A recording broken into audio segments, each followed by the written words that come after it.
You know, being black in America can be a very difficult thing. And that's the reason why I am doing this particular series, is to bring awareness to a problem that's been going on for a very long time. Black folk in America don't like each other. And it's an untold truth that people just don't want to talk about. In my last video, I talked about my experiences, and I noticed something in the comments that was very interesting. Someone came into my comment section and said, "This guy is Jamaican. Why don't you go find love over there?" That's what they said. Now, here's the problem. Number one, I'm not Jamaican. Number two, I've always heard racist people say stuff like, black people need to go back to Africa. I've always heard that term. When I read that comment, that's exactly what I heard. What I heard was a black person saying, if you want love, go back to Jamaica. In their mind, they're assuming that I'm Jamaican because I have locks. So they're assuming I'm Jamaican.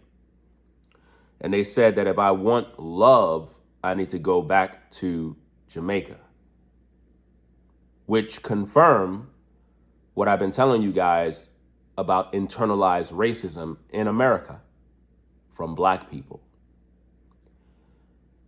For that person to say that, it speaks volumes to the amount of hate that is in their heart towards people that they believe is not American. Let's talk about the Jamaican people. Growing up as a young man in Brooklyn, New York, I was surrounded by West Indians. I was surrounded by Trinidadians, Jamaicans, surrounded by Haitians, Guyanese, people from Barbados, Grenada, you name it. One thing I could tell you about Jamaican people is they got love for their people. They got love for their people. They have culture. They have style, class. And being raised in Flatbush, Brooklyn, even if you were American, you were influenced by Jamaican culture, Jamaican music, food, you name it. All throughout Nostrand, Utica, you would have a plethora of Jamaican shops where they would cook good food, play good music. They would show love to their customers. I miss that about New York. I was raised around a lot of Haitian people. A lot of Haitians have culture and love for their people. You know? When I was raised in Flatbush, Brooklyn, I remember I grew up and I knew a lot of Haitians. You know, I had this one buddy that I was growing up with. His name was Piero. And his brother was Tristan. They were Haitian. Their mom showed me a lot of love. You know, she had passed away when we were all teenagers, and she was a good woman. You know, she was like a second mom, third mom. She was a mom, and she had a lot of love for us kids in the community. I got my first job at a Haitian barbershop on Flatbush and Ditmas Avenue in Brooklyn. Haitians hired me. I was just a teenager. Well, I wasn't even a teenager yet. I was 12 years old. And they trusted me to be a barber, to cut hair. Gave me my big break. I was able to buy video games, everything. I was so excited to have that job. Haitian people did that for me. Gave me a start to earn money. I worked in another barbershop that was owned by a Jamaican. That's right. Owned by a Jamaican. On Church Avenue, between East 37 and 38th Street. The barbershop name was King Cuts Barbershop. That's right. In that barbershop, you had all different types of brothers in there. Trinidadian, Jamaican, Panamanian. And that barbershop allowed me to experience culture from all these other men that came from different places.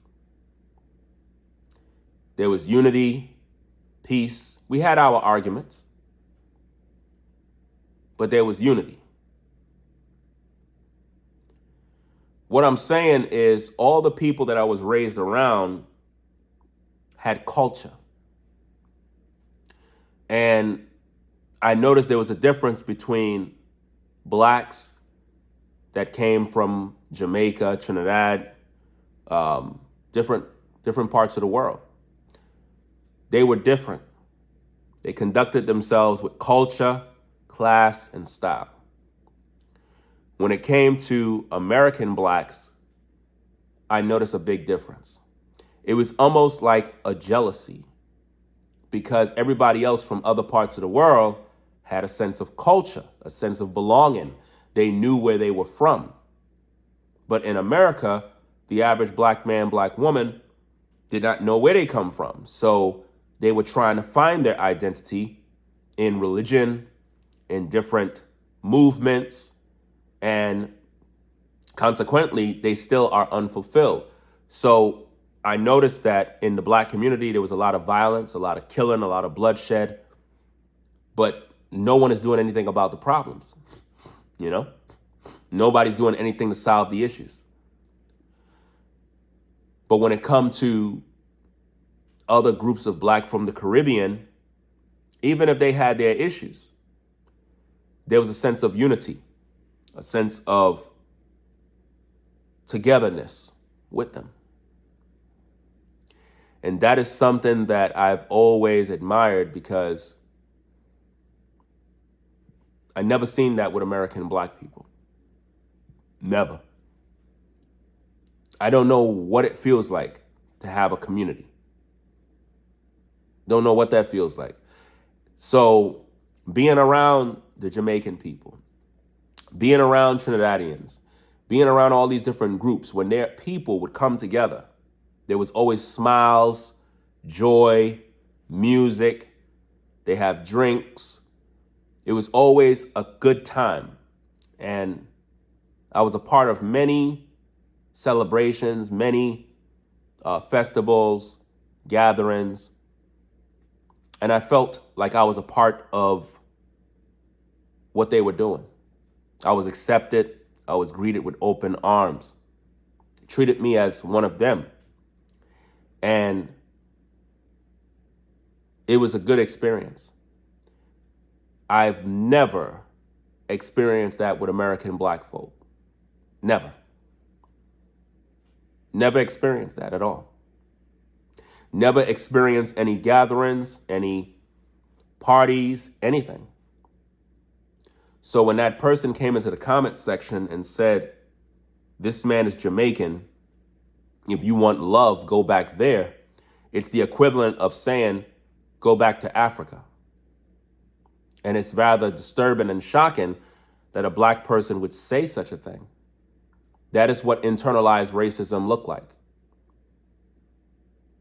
Which means that person is admitting. They're admitting that they don't like me, that I need to go back somewhere. Even though I'm not from Jamaica, I'm not Jamaican. My father is an American black man. American. I was born in America. My mother is from Panama. She's Panamanian. So the majority of my family in America that I was raised with is the Panamanian side. I wasn't raised with my father, but I know of my father, but I wasn't raised with him. So I pretty much don't have no connection with my father's side of the family, meaning the American side of the family. I don't know anybody from that side. Maybe that's your story too. But what I do know is the Panamanian side of my family. And today, at the age of 48, I don't even talk to them because everybody grown, everybody moved on, and it is what it is. You know, there's no togetherness. And it's because of the way the world is right now. Family is divided. Everybody died. My mama died. My grandmother died. My aunt died. Various cousins is dead. So pretty much everybody's dying now. So the only family that I got is my wife and my kids. That's it. I got a few cousins that are still here. I got 2 brothers that are here. At the same time, we don't even communicate. You know, everybody's pretty much divided. So when you factor in the division that is in family, the hatred, the jealousy, and then you combine that with internalized racism with Black Americans and the hatred they have for everyone, it becomes a very, very dark world where you don't have time for who's a racist and what white people are doing. I don't care what white people are doing in terms of what they don't like about Black people. That's not even on my mind because all of my life I've been hated by Black people. All my life. All my life I've been attacked by Blacks, hated by Blacks. I've been told that I'm trying to act like I'm white. I've been told that I'm a sellout. I've been told that I'm this. Everything has always been negative. So for me, I have never been loved by Black people. I don't know what that feels like. I feel totally separated. If I were around Black people, I don't feel like I'm a part of that group. I don't feel like they're even my people. Like it's almost like there's nothing there. You don't feel anything. You know, like how you would think that if you get around a bunch of Black people, you feel safe. Actually, I don't feel safe. I feel threatened. I don't feel safe at all. I feel like I'm around my enemies, like literally. I feel like if I'm around Black people, anything can happen. So I'm always prepared because I don't trust them. Because all I get and all I receive is hate. I never experienced love from Black folk. Never. And I know it can sound rather disturbing, but this is my truth. This is what sets me free. This is therapy for me. This is therapy. Because I'm telling you the honest to God's truth. All the other Caribbean Black folk, they have always had something that I never had, and that's culture.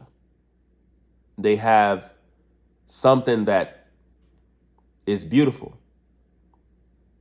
That's why I cannot disrespect the Jamaican people, the Trinidadians, the Grenadians, the Guyanese. They all have something that is great, you know?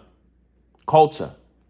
This is why when you get with someone who's from the Caribbean, it's going to rub off on you because they have so much love for their people. And they treat everybody good. Go into a Jamaican restaurant and see how they treat you. Go into a Trinidadian restaurant, see how they treat you. They're going to treat you with good class and respect. And it's something that I've always admired.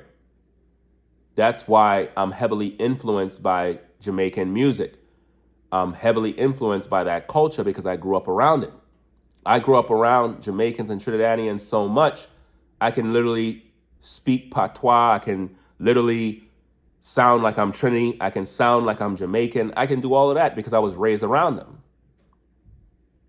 My mom is from Panama, so I can speak Spanish too. I was around all these different cultures. My wife is Guyanese, you know. She's not a so-called Black American. She's Guyanese, which means she come with a different flavor. Now, if you look at what's going on in America when it comes to dating, just look at what's happening. The American woman don't want to be married. She don't want to have a family. She want to argue with you. She want to, you have to have a bunch of money. And I'm not saying other women of other cultures don't do the same, but just look at what's going on in America with the American Black man. He don't want to be a father. He don't want to take care of his kids. He don't want to work. He don't want to do anything. He just want to sit down all day. So when you factor in all of this, it becomes a problem because it's like, where is the culture? Where's the togetherness? Where's the family structure? It's just not there. But every other group that is from the Caribbean that comes to America, they seem to focus on education, work, business, and all of these different things. And you would think that we would learn something from it. But instead, we despise it and we hate it. I have never experienced what it feels like to have community or any sort of togetherness from American Blacks. Never. Never in my life, guys. And it's really, really sad. It is really, really sad to have been raised as a child in America. And all you've gotten was nothing but hate and jealousy. I feel deep down inside that Black Americans are jealous of Caribbeans, men that are from the Caribbean, women that are from the Caribbean. I believe it's a jealousy, a secret hate, because they have something in terms of a belonging, an identity, a flag, something that represents where they come from. And the truth is, we're all the same people, just scattered around the world. Whether you're Jamaican, Trinidadian, Black American, we're all the same people. We just been scattered all over the world due to slavery.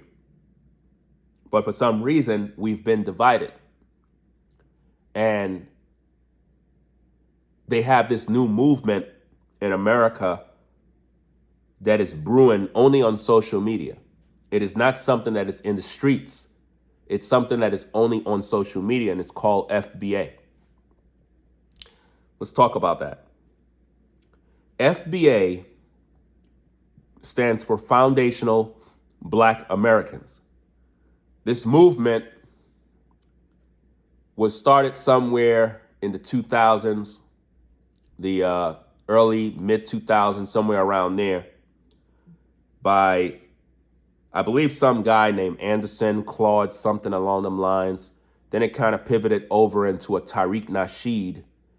And now we have this hate group, because that's exactly what it's called. I mean, that's exactly what it is, excuse me. It's a racist hate group called Foundational Black Americans. I think it's the worst thing that ever happened to Black Americans, because I'm going to tell you what it did. It divided us even more. A foundational Black American believed that if you're Jamaican, you're a tether. If you look throughout social media, you will see nothing but racism amongst Blacks, internalized racism and hate, where this group called FBA goes around social media bashing Black people all day. This is something that I've experienced. I've experienced this on social media where content creators influence viewers and tell them that I'm a tether. Even though I'm a Black American, even though my father is Black, even though I have citizenship in America, even though I was born and raised in America, 100% American. But influencers have convinced viewers that I'm a tether. This is why that individual that came into my comments on my first video said this man is Jamaican. That's a lie that they've been pushing. Right now on YouTube, There's people that are going around saying that I'm Trinidadian. They're saying that I'm Jamaican. They're saying that I'm Guyanese. I'm reading comments from people under certain videos, and this is what they're saying. And in my mind, I'm like, why are all these lies being spread about me? It's because people don't like me. And that's cool, because I like being alone. And what this experience with Black Americans taught me is to be by myself, because I don't feel any love from Black people at all. So now this group called FBA, based on all my experience on social media with this hate group, is nothing but internalized racism. They spread so much hate, division. They don't like Jamaicans, Trinidadians, Haitians. They believe that all of you are tethers. And this is one of the reasons why I had to get out of the religion of the Black Hebrew Israelites, because these guys, they claim that we're the chosen people of God. And my experience with them, again, it's nothing but hate. There's no love, even through religion, even through quoting Bible scriptures, guys. There is no love with church people. None. I don't believe in none of that stuff, fam.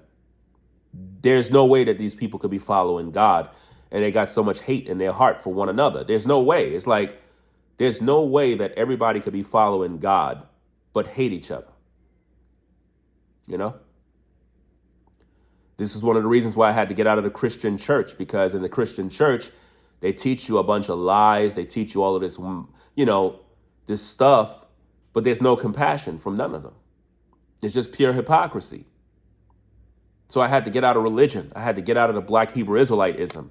And now on social media, this movement from this hate group called FBA, they try to recruit you into their philosophy, into their movement. And if you give any sort of resistance, they call you a tether.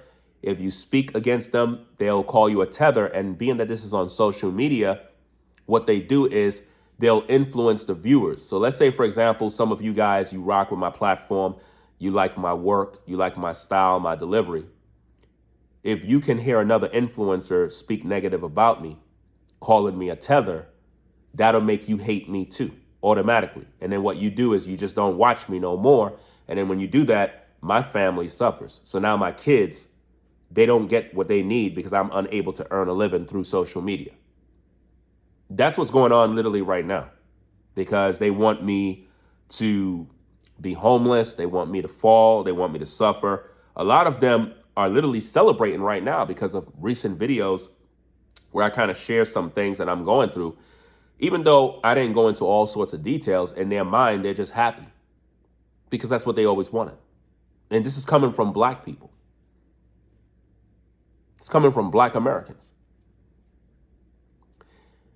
They like to see when you fall. They like to feel and know that you're going through pain. It gives them great joy. It's that sick, guys. It's that diabolical. So this group called FBA, a lot of you may have heard this through social media. If you're a Black man, Black woman in America, I highly recommend that you get out of that movement as soon as possible. That movement will teach you how to hate Black people. That movement is not from God. It is not a lineage.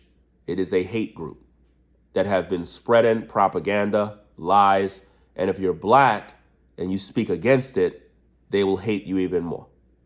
Some of you will hate me just because I'm saying this, and you're Black.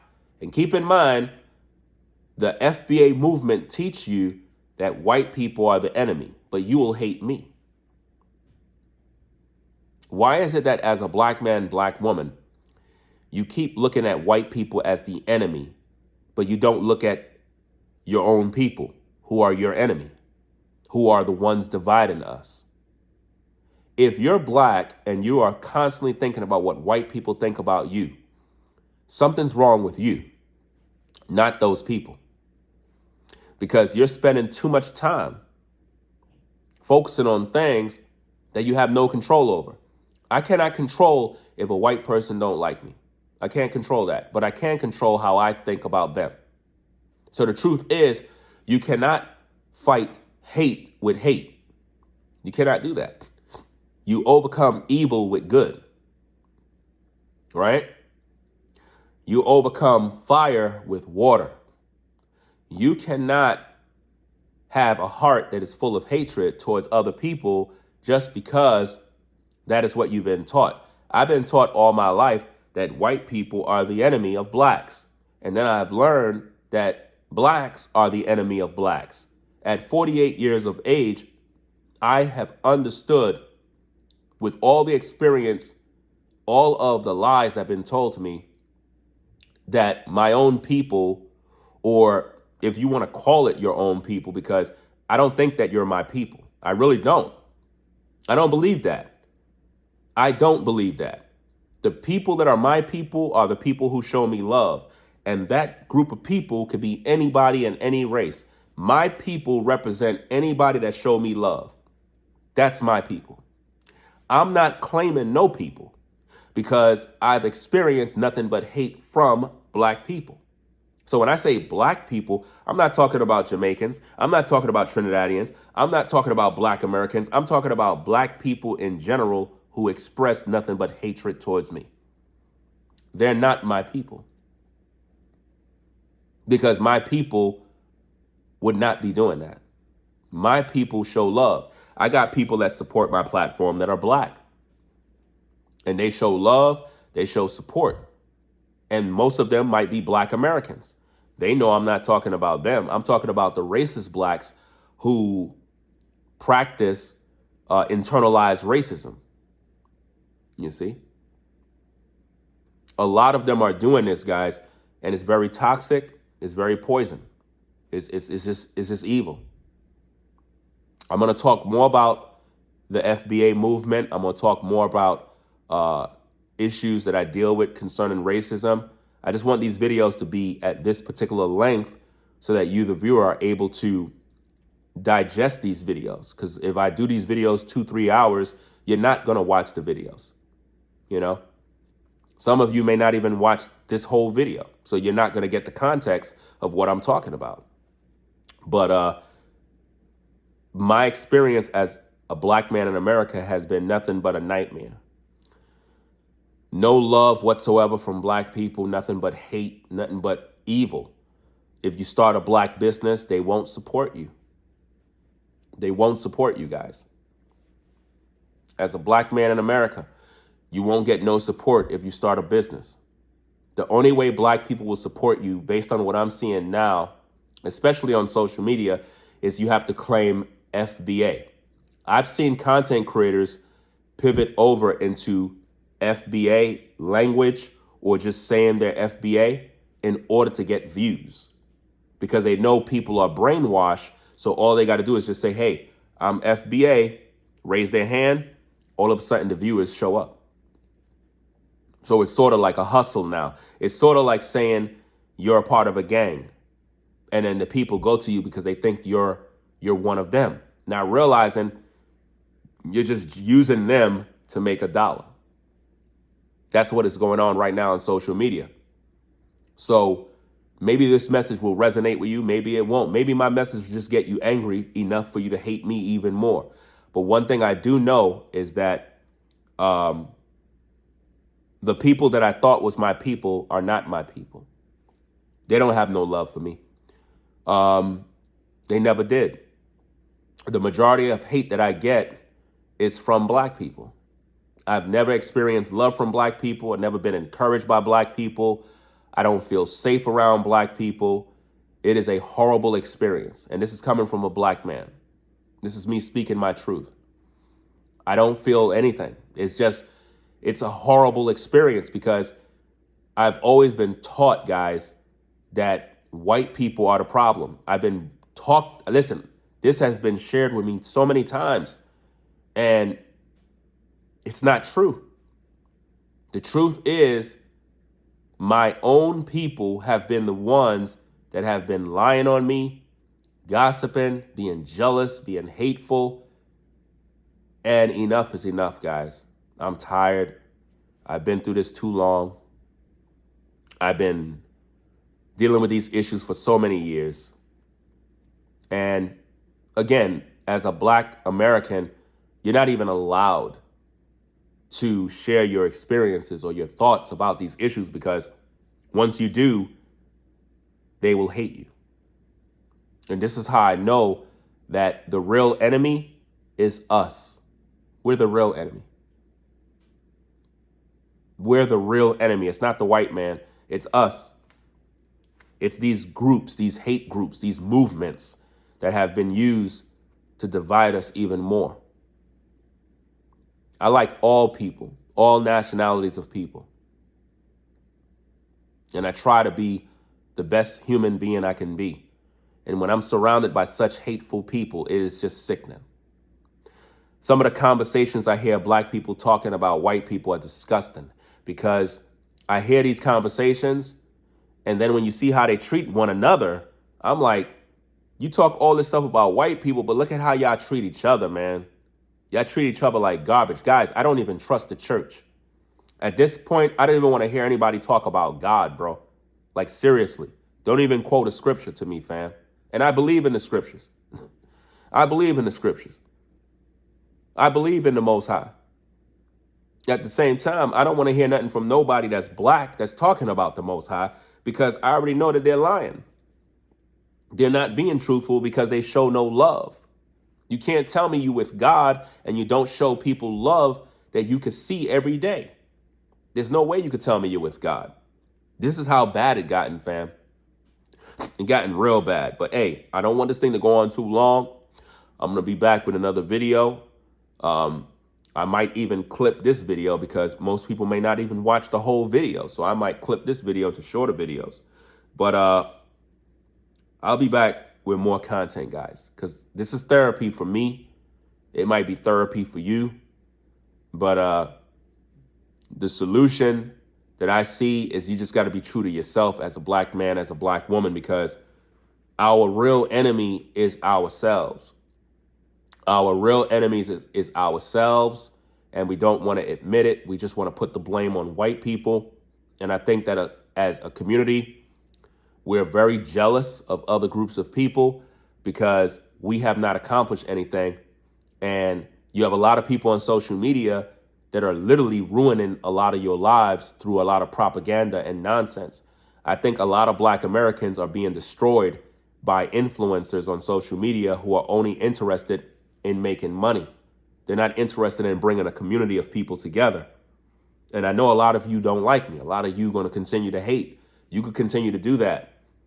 I'm going to continue to do me, and I'm going to find the right audience. That's what I'm really trying to do right now, is I'm trying to build and find the right people that really appreciate my content, because a lot of you don't. And I feel that, and I know that. And it's not that my content is bad. You're just a very hateful person, and you want to see me fall. I get it. At the same time, I'm not going to give up on what I do. So you could continue to hate. You could continue to do whatever you got to do. You can continue playing this little game. Well, I'm not going to comment. I'm not going to rate your video. I'm not going to hit the like button. You can continue to do all of that stuff. I'm going to find an audience of people that are going to be very supportive. They're going to show me a lot of love. And I'm going to do content for them because they're appreciative.